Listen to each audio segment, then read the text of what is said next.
morning, ladies. And gentlemen. Bill.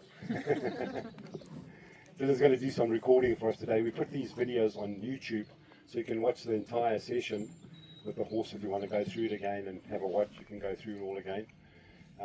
This is the lovely Amber. She belongs to Gemma, who actually just lives up the road. I did some sessions with Gemma and Amber.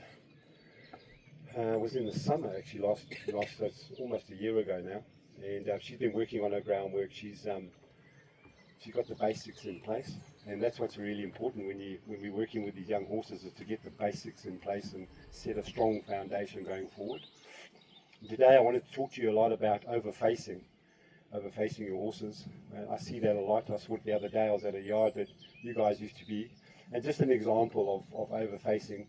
There's a lady giving an instruction to a young lady and her horse, and they started off with a pole on the ground, and within 20 minutes she had her jumping just under a meter, and you could tell the horse wasn't ready for it, but they just kept pushing. Oh, that's good, let's go again, higher, higher, higher, and just too fast for the horse, and it refused and dropped her on the ground on top of the jump, which is unfortunate, but that's what I want to talk about today a lot, is overfacing your horse, and what the detriment and the trauma that it causes can often set you right back, and you've got to go through a whole process of trying to get that horse's trust back again.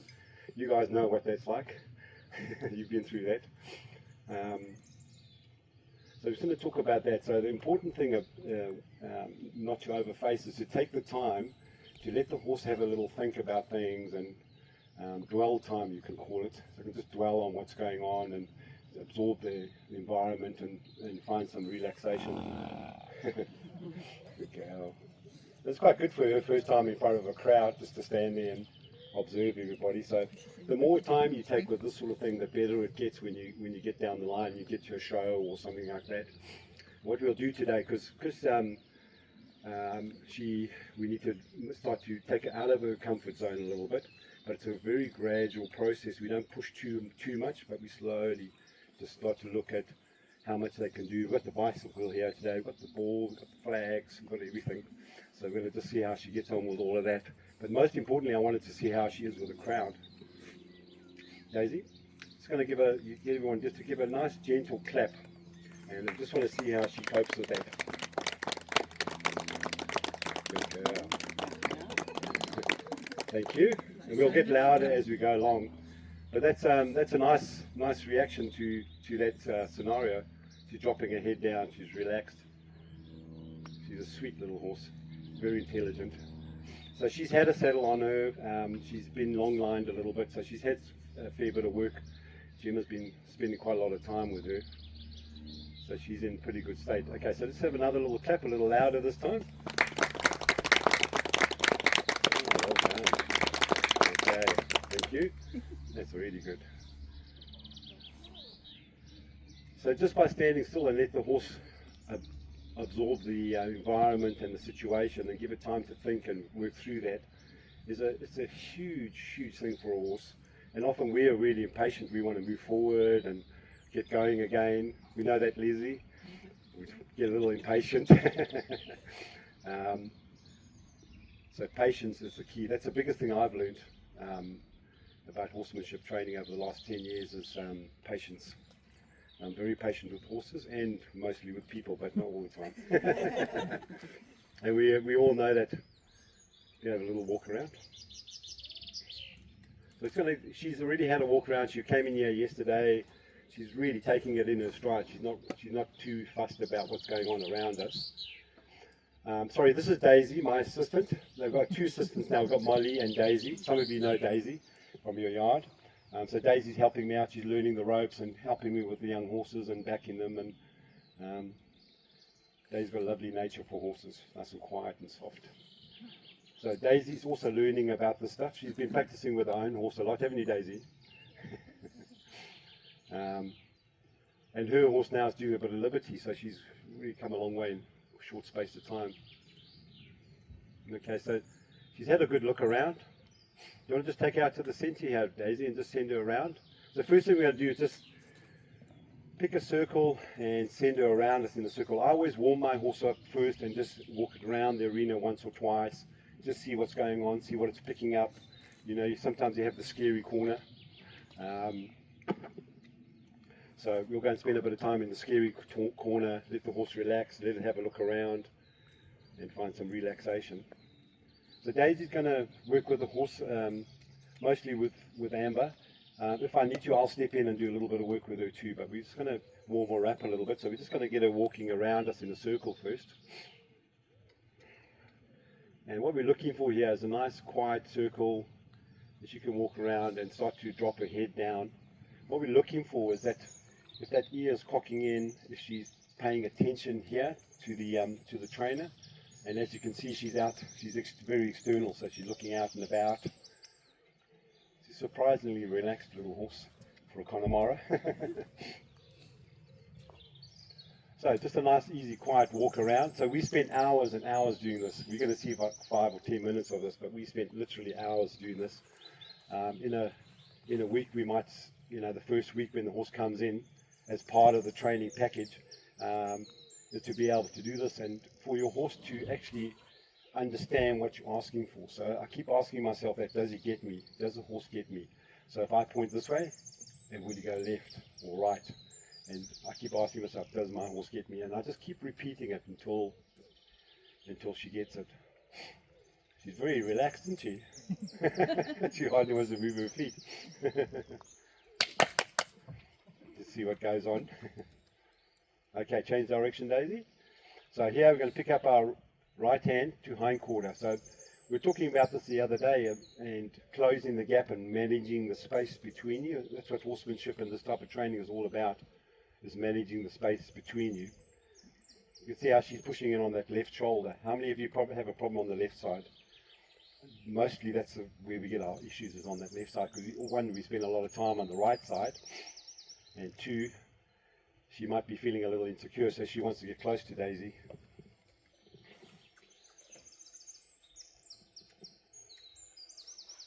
Yep. Okay, so in a sec. Okay. Let's have a little look. So sometimes we have to be a little bit more, just going to stand over there. Sometimes we have to be a little bit more assertive with our horses. Oh, it was Daisy. So you see that security that she was looking for, and when she started to send her on the left side, she came straight in on top of her. That happens a lot. I'm sure a lot of you have experienced that. So that's the insecurity, and maybe a lack of understanding at times, if she doesn't understand what I'm asking, and whether she feels secure. Okay, so I'm just going to set her up and just send her around a little bit. So I'm going to be a little bit more assertive with my rope and just get her to move a little quicker and move away from me. Come on.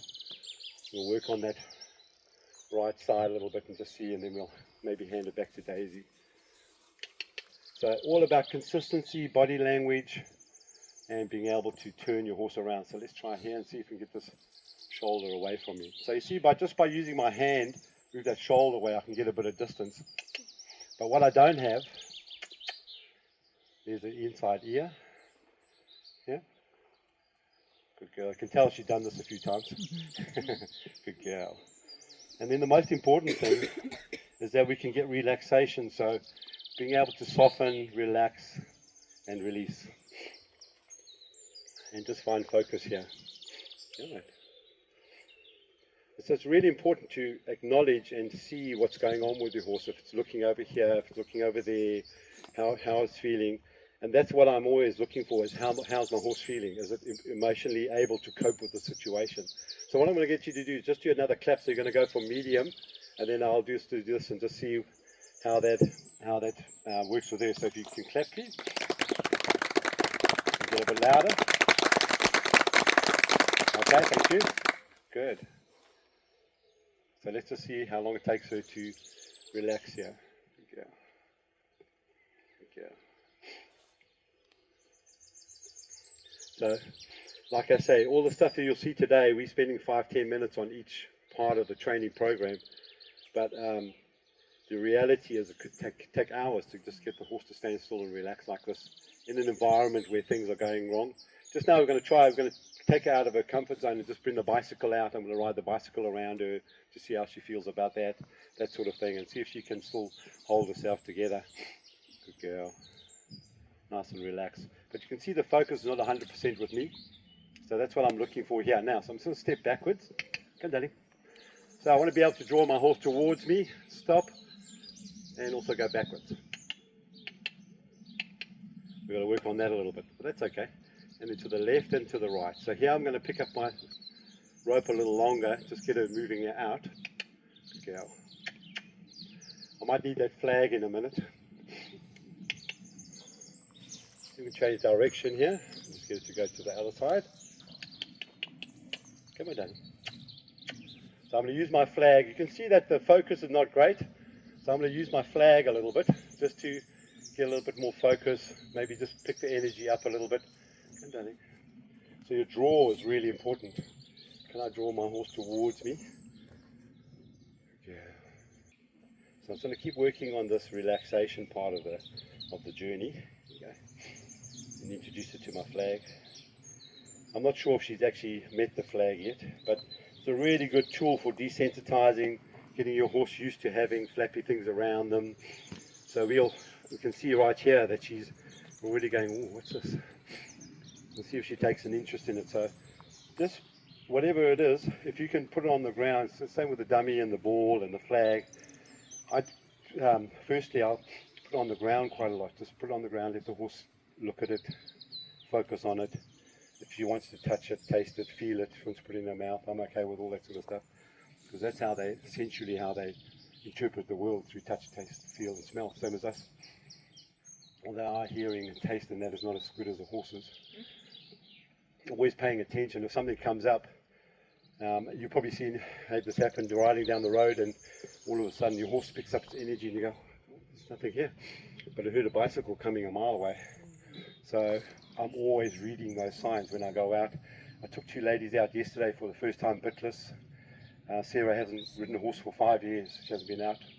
And that's one of the most important things that we need to learn is to understand when the horse is feeling stressed and what we're going to do about it and how we're going to get through it.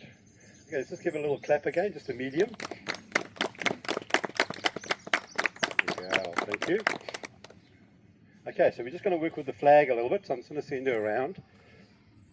Important here is that we're able to find consistency with our body language and how we hold our tools that we're using to do the job. One of the things I see a lot of is people pushing into the space. Come on, we're going to just up the energy a little bit. It's pushing into the space when we're going round. You want to be parallel to your horse and pick up that energy. Come on, we'll try a little trot.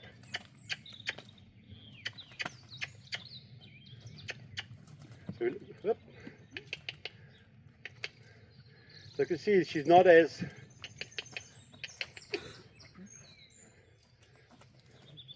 still picking up on things, like she picked up on a bird there, she took off, had a little moment, but she's learning how to self-regulate and get through those situations. Important is your energy, your body language, your energy to get the horse to do that. If you're hyped or if you're feeling stressed, normally a horse can pick that up quite quickly. That's really nice. Can I have another clap, please? Okay, thank you.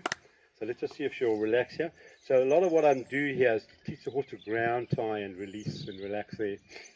So eventually I can just drop my rope there and my horse will stand there while I move around and brush it, put its saddle on, all that sort of thing, so she's nice and calm. And that can take hours of work. But the patience is the big part of it. So let's just see here, if I step in here, how she feels about me stepping in here around her. Here, darling. Go. I'm just going to go around her. So I'm going to touch her on the shoulder here first before I move around her. And just see if I can just step around her and how she feels about that. Hey, darling. Good girl.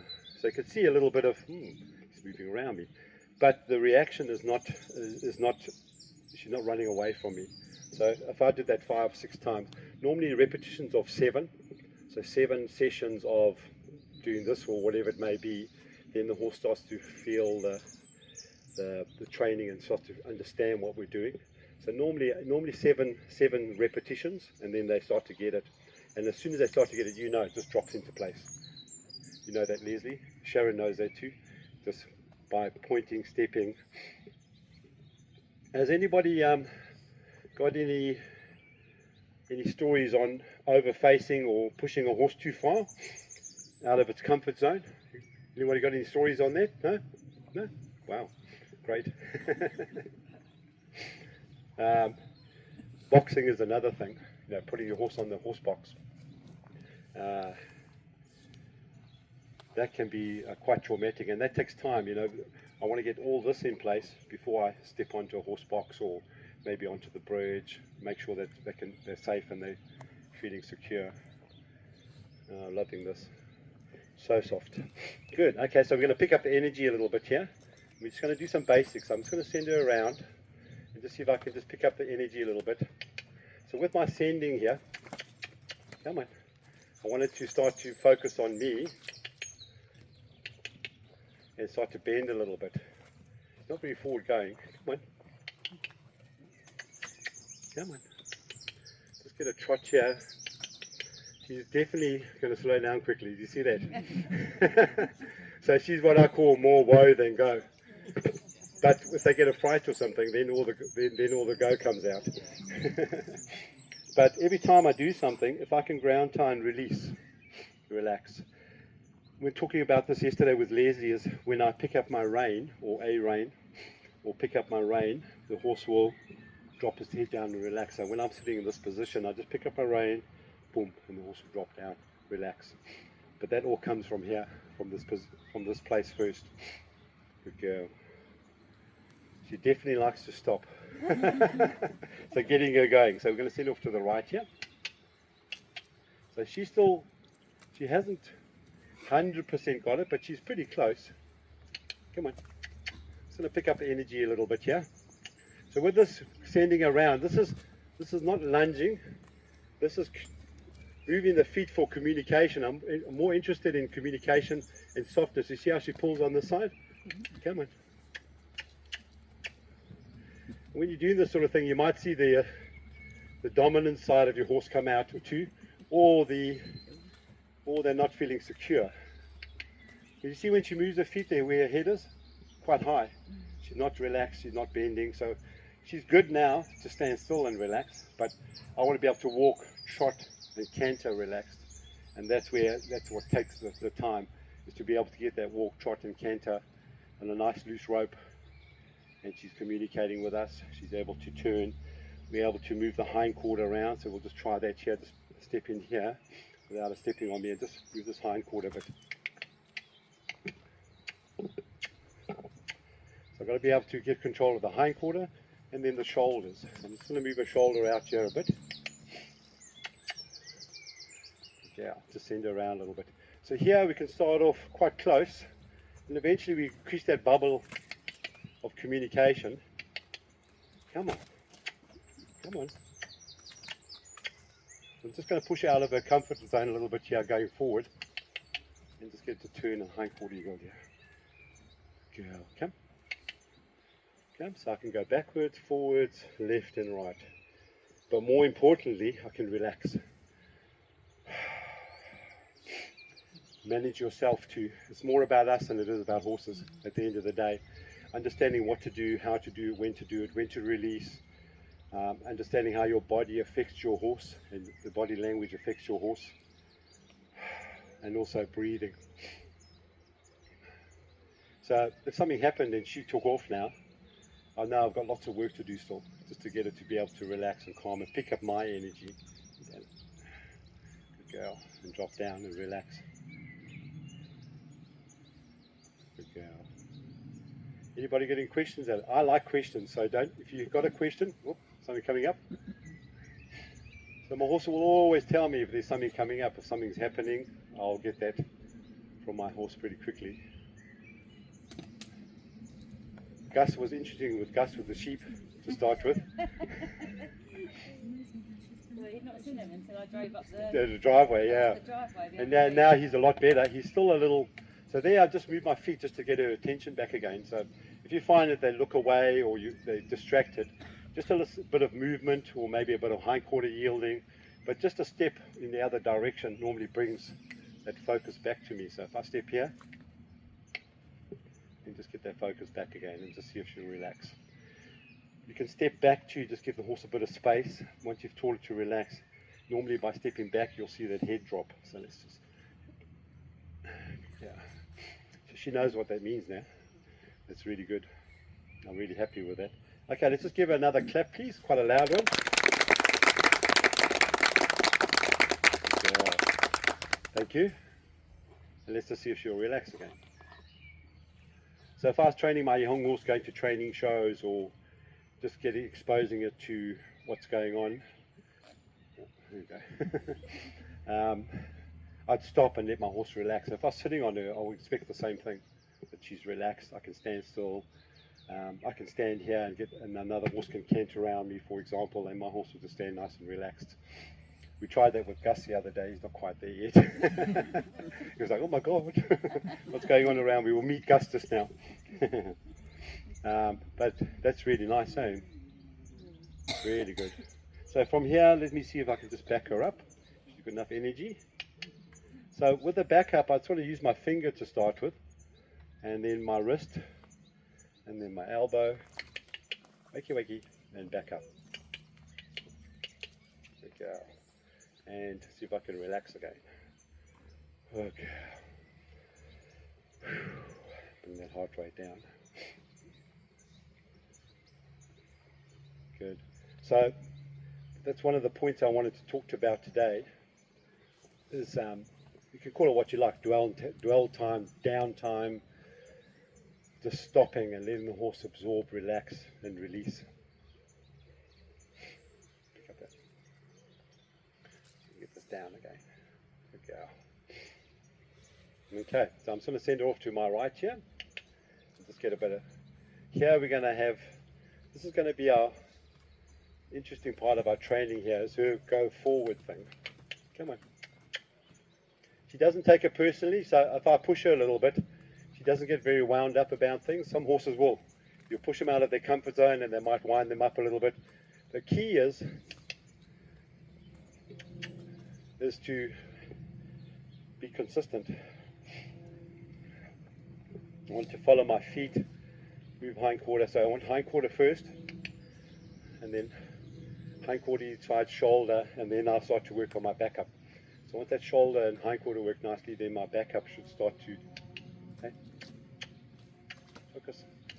And just use my flag a little bit here just to get a bit more focus. Let's just see if she'll relax here. Okay. Good girl.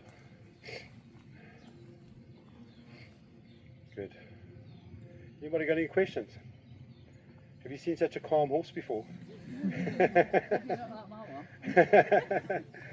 Gus is getting there. But you can see the mouth moving. You can see when stress comes just by the lips. You can see the little lines come up. You can see it around the eye. You can see stress coming before the horse actually moves or does it or reacts to a situation. If you're careful enough and read the body language close enough, you'll see all that coming before it happens, before that explosion, for example. So the important thing is to be able to flex and get your horse to calm down in a situation where everything's out of control. So being able to flex, bring the energy back down again, and then start off again. I've got a question, if that's all right. Sure. When she was facing the other way and saw something in the bushes over there and sort of turned and looked, I Yep. noticed you gave her quite a long time To have a look. before you did anything. Absolutely. Good question. Yeah, so Great how question. long would you give your horse to have a look and make that decision whether it's okay or not? Because I've got one that suddenly will, oh my God, there's something over there, it's Yep. not okay, and bang, he's gone. God, yeah, So yeah. what So would you say? what we tend to do is when our horse goes, there's something over there, we go, oh, come on, let's go. It's fine. I don't do that at all. I just stop, let the horse absorb the situation, see how it's feeling about it. And normally, as soon as the horse, if it's looking there, for example, I'm going, something over there, and then it goes, oh, something over there, then I'll move forward. I'll wait until that moment where he disengages from what's going on and feels more relaxed to move on. So I never push the horse past it's that phase where she's deciding whether it's safe or not. But at the end of the day, she should come to me and say, is it okay? Because that's what I'm looking for. Is my horse to say, is this okay? And I'll say, yep, that's all good, let's go. And she goes, yep, we have a fire here, but we'll walk through it. That kind of thing. And if they decide it's not okay and they run, and they've gone not to you, but they've gone somewhere so else. what you've done is you've got to the point. That's a big breath. You've got to a point where you shouldn't really be. You should have dealt with it before that. Because often it's one thing happens, and then another thing happens, and then boom, explosion. A plastic bag or a bottle on the road or something silly. So that escalation is what you need to look out for. So if I see that my horse is starting to stress, I might stop if it's safe, find a place, do some flexing or do some circles. By doing circles and flexing, you open up the lungs and you get air into the system, because often when they get stressed, they hold their breath or breathe fast. If you watch, you can see it happening. So let that all come down and relax before you get to the next thing, and then boom, you're gone. So I want to try and deal with it before I get to that stage. Does that answer your question? Yeah, I was just interested in like how long you give that. How long?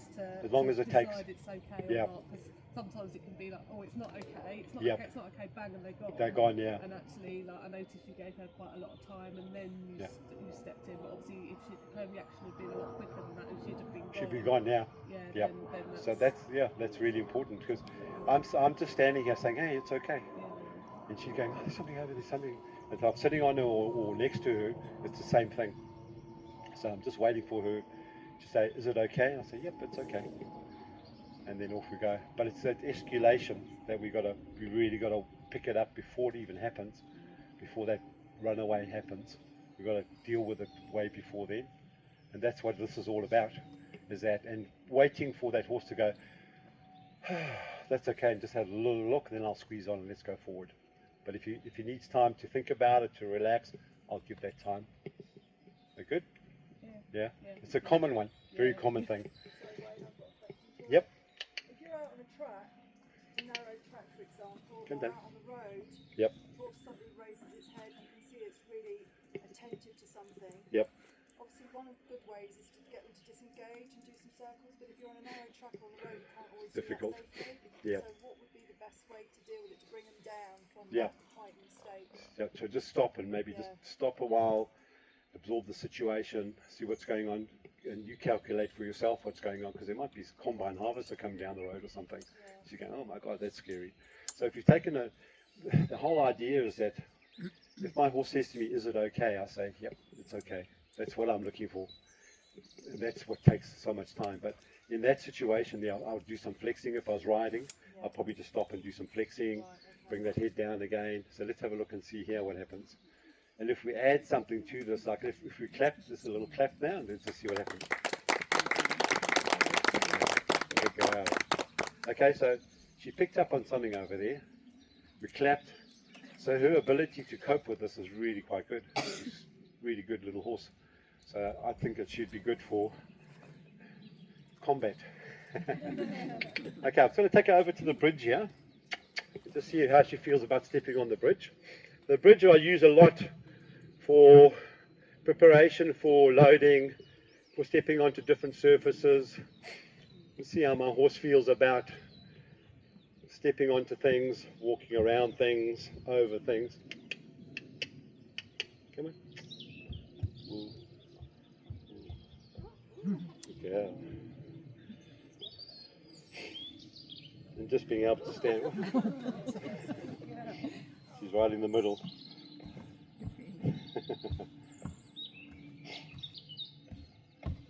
You often see this happen when you go to the horse box. It's scraping. So there's two things there. One, it could be a little bit of anxiety.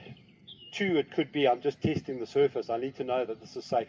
And often they'll do that. They'll go onto something and bang it with their feet just to check, is it safe to step on this? Yeah, I'm just trying to rock her back a little bit, so I'll just See if she'll move back. Yeah. Just rock backwards, forwards. Good girl, step off. Good girl.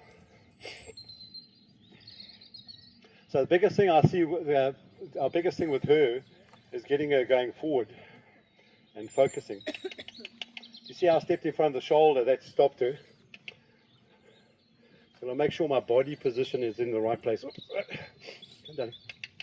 So it's going to just try a bit more trotting and get her to move her feet a bit more. And just see how she responds a bit further away from me. Come on.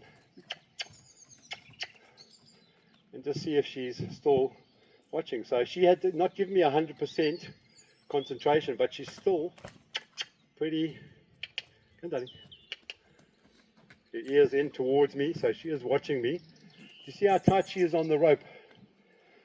So eventually I can send her around. I don't even have to hold the rope. I just have the rope in my hand like that, and I can go left, right, backwards, forward, walk, trot, canter like that. Not like this. Come here, come here. And that takes quite a bit of time normally too. So when you're doing that, it's important to make sure that your hand is set in a position where you're not pulling your horse. So if you're going around and he's pulling on the rope, is not to pull back. It's just to set your hand and let him find the pressure and release.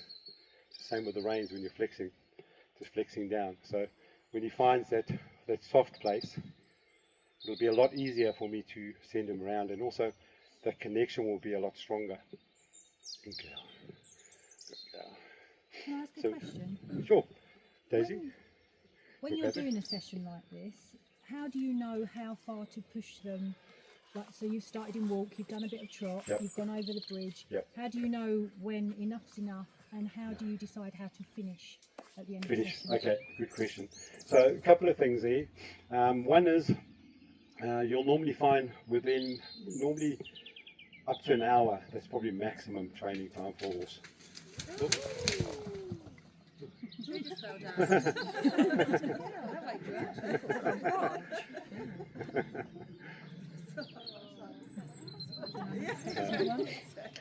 We had another big warm blood in here the other day, Nero, and he normally 40 to 50 minutes he changes. He starts to nibble and he gets all ratty with you, and he's had enough basically. His brain's full of information and it's enough. So if you can see the signs, then go with that. So and try and finish on a good note, obviously. Yeah. So finish on something good. But even if you do a session of 20 minutes, it's quite a lot for a horse if it's learning. So not to overface them. So understanding when you need to stop and draw back, and that's Because the temptation is, if it's going well, to just do a little keep bit doing more. it. Yeah. But you want to come back and do it again tomorrow. And you might come back tomorrow and you go, I'm going to start all over again. Yeah. Because from step 1 and I'm on step 5, say, and I have to step back again. So watching the horse how it's behaving, because when you start off, you might be fine, everything's going well. Half an hour down the line, you might start to paw and nibble, that sort of thing. So there could be frustration. It could be a patience thing. He's learning also. You've got to be patient. But often when you're training, it's enough. I'll just stop somewhere in a good place and finish off there. Sometimes I'll come in 10 minutes and I'll put the horse away, because I've focused on what I want to do for that session. I've got structure and focus, and if I get that, bang, I'll stop. I'm not going to push it any more than that. I'll go, okay, now let's try this. I'll come back tomorrow, get that in place, come back tomorrow, get that in place, and the next day, until he goes, I got it. And then I can move on to the next pace. And that's the thing with backing and training horses, is people say, how long can I send him for? I have no idea. The horse will tell me how long he needs to get to that place.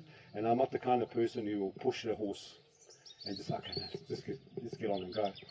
I'd rather that they're safe and they're connecting with us and asking those questions. Is it okay? Can I walk through this gap? Can I step onto this? Can I step onto that? Okay, Daisy, we're going to do a little bit of flexing.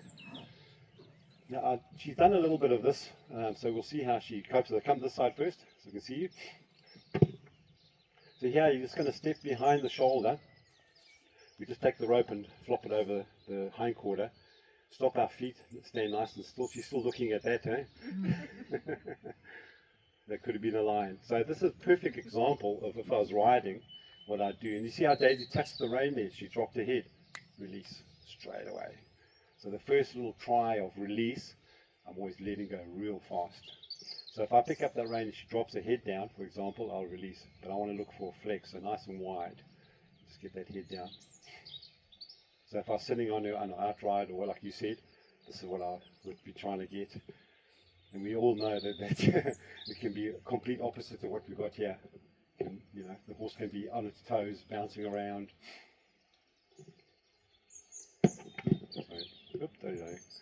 So, repetitions. Repeat, repeat, repeat, repeat. Make sure that your consistency is there. And now she's moving her feet. So, just pick up the bend and hold it till she stops. Okay, release. Okay, so if you're doing this and you find the horse is moving, to start with especially, they will move. Because a lot of the time when you pick up the rein, we teach them, when we pick up a rein, we go. I teach my horse to have a loose rein and go forward through my energy, through my hips, and I push forward. I don't go, let's go. And you see this quite a lot. Or you pick up this rein, say, let's go. First of all, I want to go forward, and then I can pick up direction. But if I want to bring back focus and relaxation, I'll go for my flexing. So repetitions of 3. Just hold the bend there and just wait until she stops. So if she does move, just hold the bend. My hand would be more or less halfway up my thigh. I'd hold the bend until she stops. I'd say woo. Unfortunately, I've got to move, otherwise I'm going to get stood on. I'll just say woo until she stops and then release. So the first thing I do when I get on my horse is stand still and flex and get relaxation. And repetitions of 3. I normally do 3 either side. And try not to move your feet when you pick up that rein. Try and keep your feet still.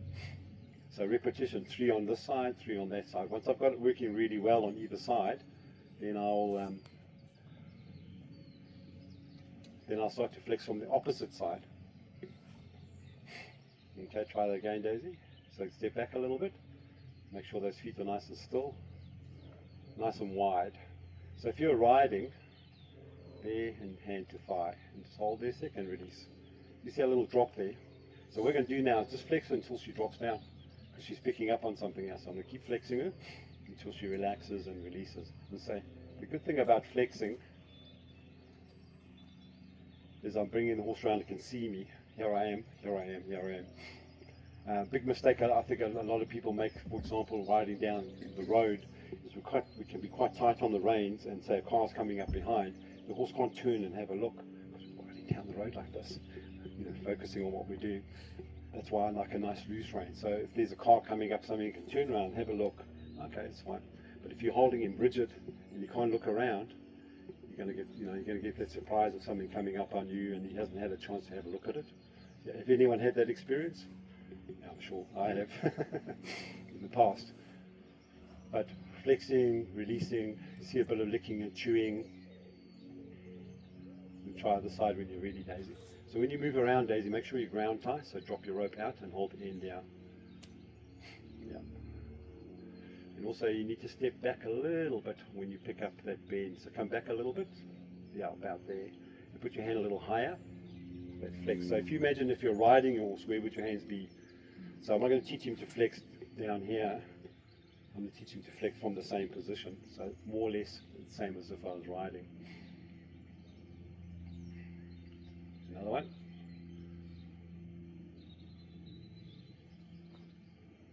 And if you got into trouble, if things are really getting bad, I just pick up that bend and hold it. It's important to learn how to use reins. It's different to riding sort of English style riding. I normally have longer reins, so I can pick up and bend. If my reins are too short, I might put too much pressure on the outside rein. So I've got to make sure that that rein's loose. Pick up this rein. If I'm really struggling, I slide the rein through my hand, close and bend. So that's my handbrake basically. If she just took off and I was sitting on her, or she wanted to go, as quickly as I can, pick up a bend, disengage that hindquarter, and so I've got that rather than that.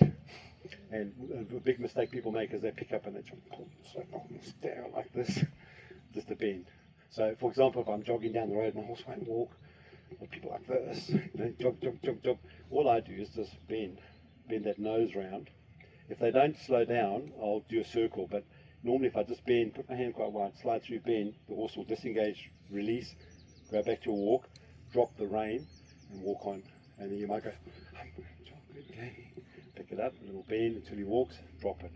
You might do that 20, 30 times, especially a horse that's not used to it, until he can just walk with a loose rein on the buckle. So if I can walk, trot and canter on the buckle, I'm really getting somewhere. But if I'm riding around like this all the time, it's the opposite of what I'm looking for. And then you can go to your dressage and your collection, but when you pick up the rein, the idea is, for me, is that there's no pressure on the horse's mouth. So I've got my reins in my hand, I'm doing my dressage test, but it's a nice loose rein, loose enough rein, rather than a tight rein. Good. Okay, let's just do one around the hind quarter. So there's repetitions of 3 on either side on that. I'll do that 2 or 3 times in a session. So especially if the horse is feeling a little bit anxious, I'll just do some flexing, bring it all down again. And then the next thing is just being able to take my rope, get it to relax a little more, just drop down a little more, drop there, and see if I can take my rope and swing it around my horse's head like this eventually, so that he's nice and relaxed and able to cope with the rope being flicked around. It's a good desensitizing tool too. And if you wanted to, when we start riding, I like to do one rein ride, so I'll ride with one rein, or the rope in the halter, one rein, I can flick my rope around and go the other way if I need to, flick it around, go the other way. And I can walk, trot and canter. Amy? I'll wait to see you do that one. That takes time. Okay, so just a little one here that'll help you, Daisy. When you're doing this little exercise here, hey my darling. So when you walk backwards here, so ground tie, alright, pop that over, see how she feels about that, come here, around the hind quarter, and just step back towards the head here, so just walk backwards. There's 2 things here. One, you get your horse turning, picking up a rein, teaching it how to pick up a rein, but also being touched on the bum here. Because often, if you haven't done preparation around that, you put them in a horse box, for example, you put the bar up, and they just explode. So it's a really good way just to teach them how to cope with pressure from behind, how to feel relaxed. My next step from here would be to bend her on the opposite side and then ask her to circle and come round. Good girl. So if I can stand here and get her to face me, good girl. Good girl. So the next step would be, you see how I need to do some work there? Pretty good, but I want to be able to flick my rope. So if I was riding here, flick my rope over, go left, flick my rope over, go right. So I'll teach you how to do that. I'm going to try flex on the opposite side. You won't be able to do this on Gus, on a big horse, but I want to also be able to flex this side. Ooh, something's got her attention. So hold that bend there and release. So it's timing. And also getting her used to doing this now, because now she can't see this side. She's got to trust me to take care of this side. Because the horse's natural instinct is, I've got to look after myself, so I've got to be able to see, excuse me, relax. Then I'll join up my reins and I can flex left and right. And literally, butter. That's how soft I want it. I don't want to be doing this. Just pick it up and just go, yep, I got it. To start with, you might have to just pressure and release.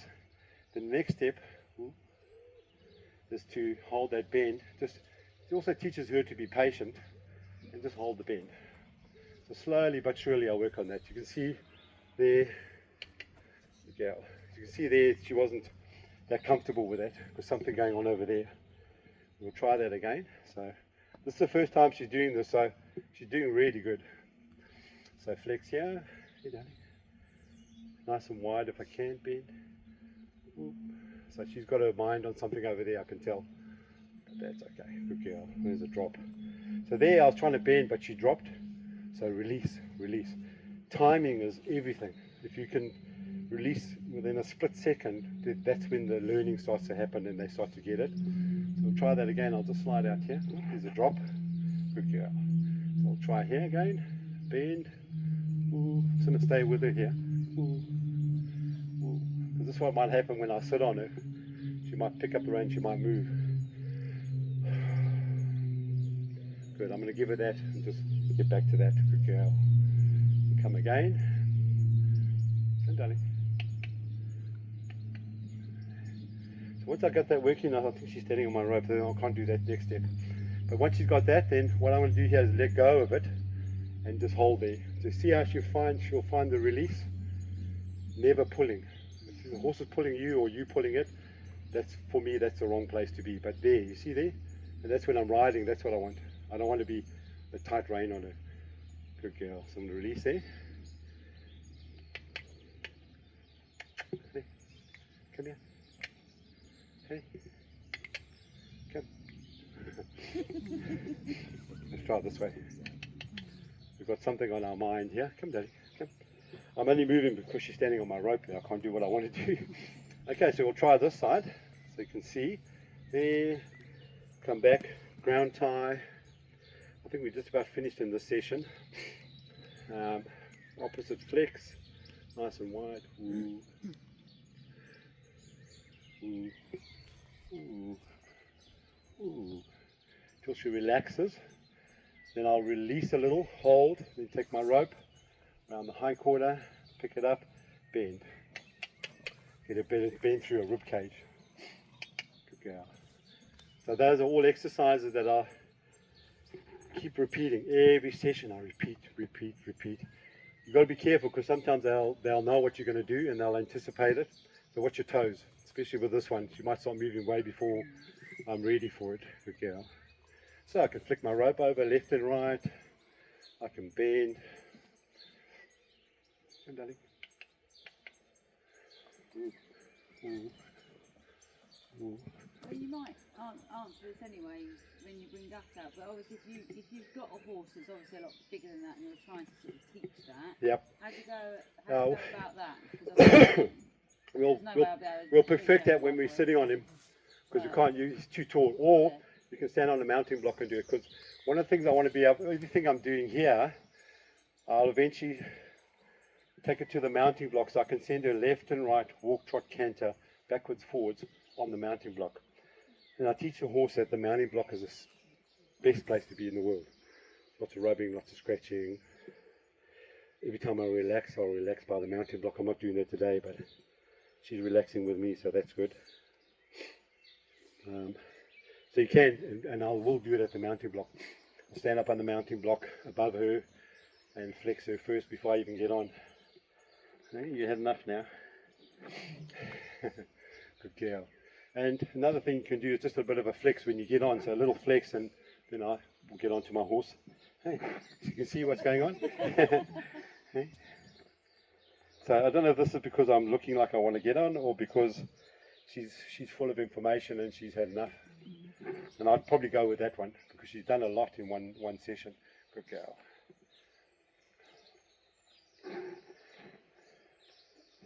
Yeah, so see how the change in dynamic here, slight change. Good girl. So from here I can start to do, and we'll just do one of these. I'll start to do a flex with a hindquarter heel. So I'll just, with a foal, I'll touch here, here, here, get that hindquarter moving across, and eventually I'll end up there with my heel's going to sit. So bend, there.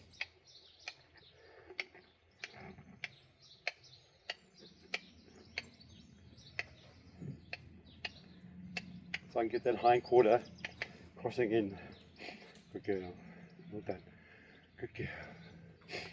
I think we'll give her a nice round of applause and then we'll finish with her, I think. Okay, thank you. So we can get to relax again. Good girl. It's a special little horse. Really nice little horse. We'll see once we start to push her a little bit more out of her comfort zone what happens, but I think that's good for her today. Let's see how she feels about this.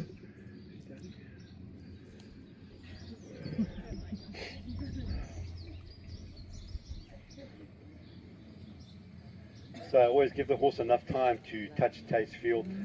I'm pretty confident on doing that. Some horses you'll do that and the horse will be gone down the road.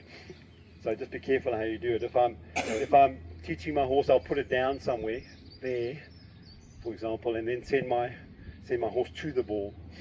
So if he's really worried about it, I might send him around it, next to it, and then to it, rather than just go, hey, here's a ball. Be able to bounce it around, touch her with it.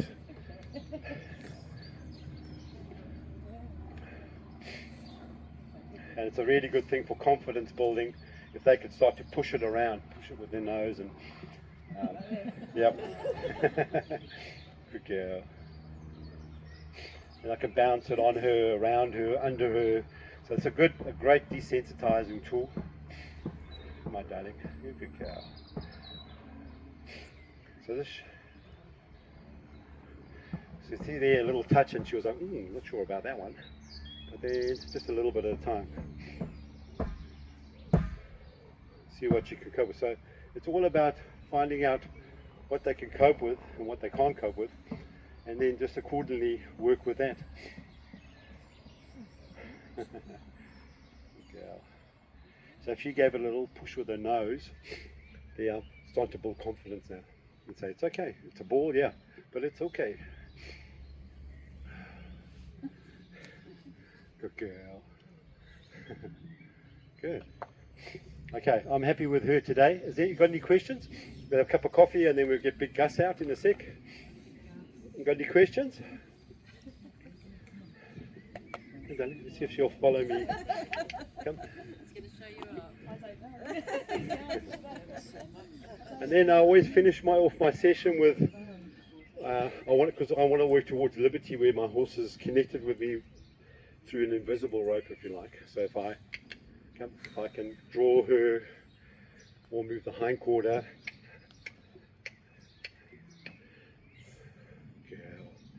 So all that stuff starts to just become a mirror. She's a mirror of what my intention and direction, and that's what I'll be looking for. Good. Should we have a coffee? Yeah. Give a clap for this girl. Thank you, Daisy. You got Gus now. You'll pop her back and bring him over. Thank you for watching.